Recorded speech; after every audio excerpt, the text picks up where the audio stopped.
শান্তি, শিক্ষা, স্বাস্থ্য চাই, গুন্ডারাজে স্থান নাই। এই স্লোগানকে সামনে রেখে ভোট প্রচারে নোয়াপাড়ায় নামছে তৃণমূল কংগ্রেস।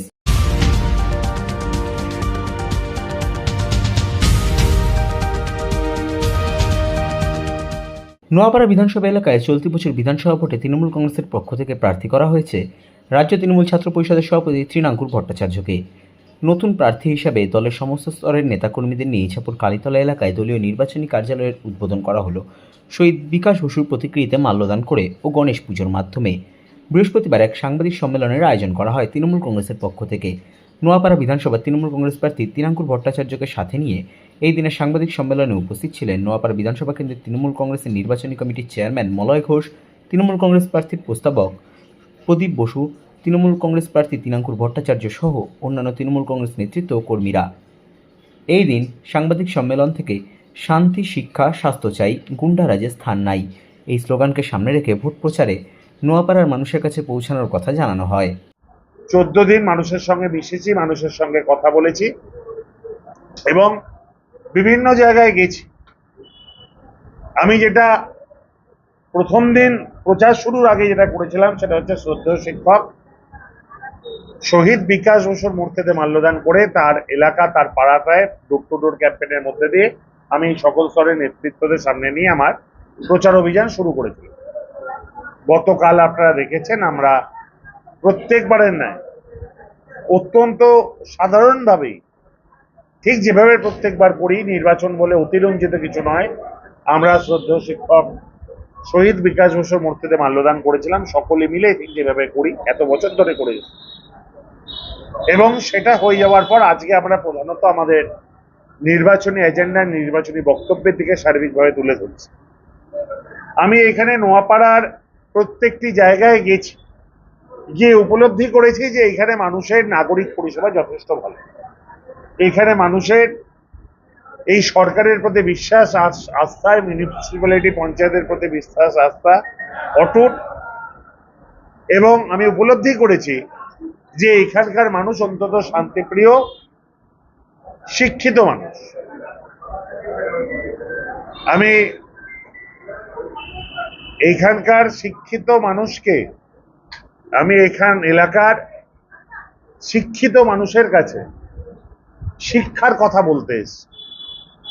আমি এখানকার শিক্ষিত মানুষদের কাছে বলতে এসেছি যে আমি যদি জিতি, আমার জেতার পর প্রথম কাজ থাকবে এখানকার শান্তি শৃঙ্খলাকে রক্ষা করা।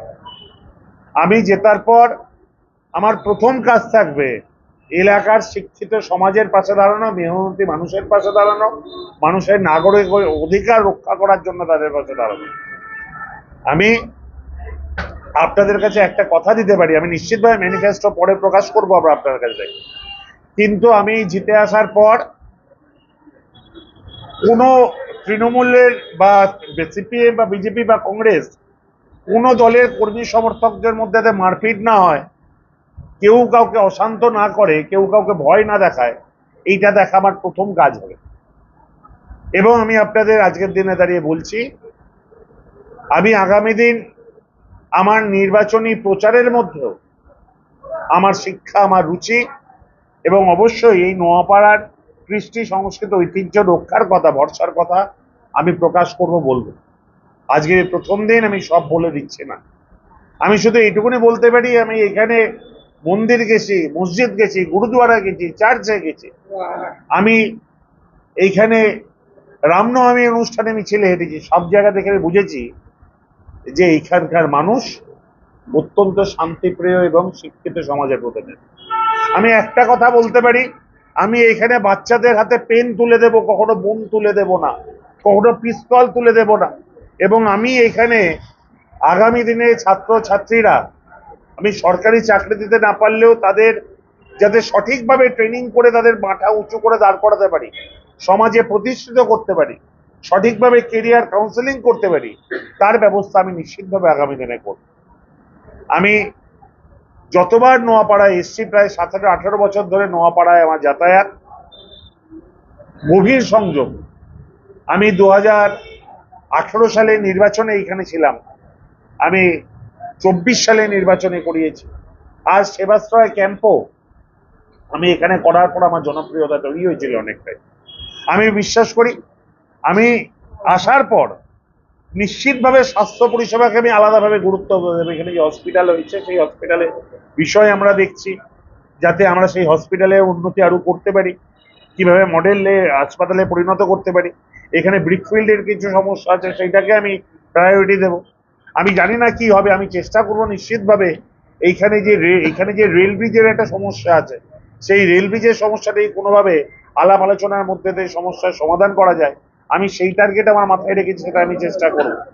এরকম অনেকগুলো ছোট ছোট বিষয় আমরা দেখছি, আমার টিম সার্ভেও করছে, আমরা বাড়ি বাড়ি যাচ্ছি কিভাবে সমস্যার সমাধান করা যায়। শিউলি মোহনপুরের ক্ষেত্রে কিছু কিছু জায়গায় এই পিএইচির তরফ থেকে কাজ হচ্ছে, যাতে জলের কিছু কিছু জায়গায় সরুতে পড়ে সেই সরু জল যাতে আর একটু স্পিড আপ করা যায়। এরকম বিভিন্ন বিষয়গুলোর ক্ষেত্রে আমরা কিন্তু নজর রাখছি এবং লক্ষ্য করছি, এবং আপনাদের বলছি আমরা তো অনেক পরিষেবা দিয়েছি, কিন্তু 100% তো কমপ্লিট কখনো হয় না। আমরা 100-র কাছাকাছি যাওয়ার চেষ্টা করতে পারি, সেটা আমি সার্বিকভাবে কথা বলে করার চেষ্টা করছি।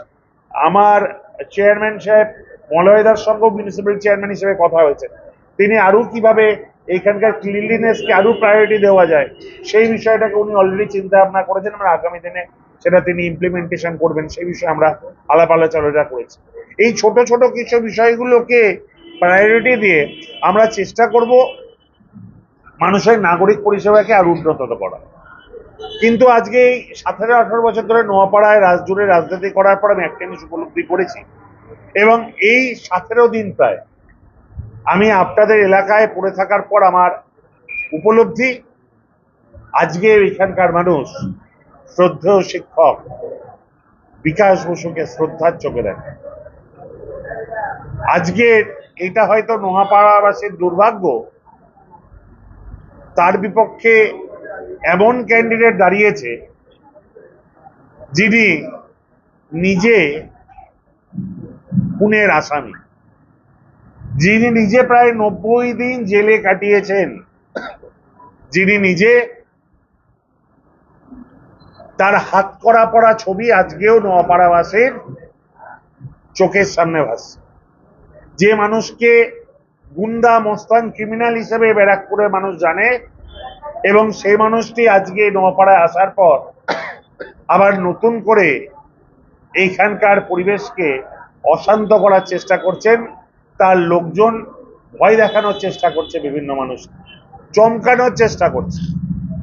আমাদের বিভিন্ন মানুষজন যারা এদিক ওদিক থাকেন তাদেরকেও তাদের বিভিন্ন প্রতিনিধিরা ফোন করে হালকা একটু চমকানো, ভয় দেখানোর চেষ্টা পরিকল্পনা করছে। তারা বলছে কি লাভ তৃণমূল করে।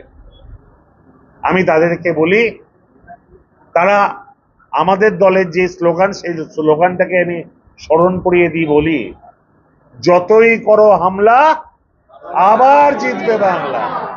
তাই ধমকে চমকে লাভ নেই। আমি তৃণাঙ্কুর ভট্টাচার্য যেদিন প্রথম দিন এই দিন দাঁড়িয়েছিলাম, সেই দিনও বলেছি আমি ব্যক্তিগত কুরুচি আক্রমণ দিকে যাব না।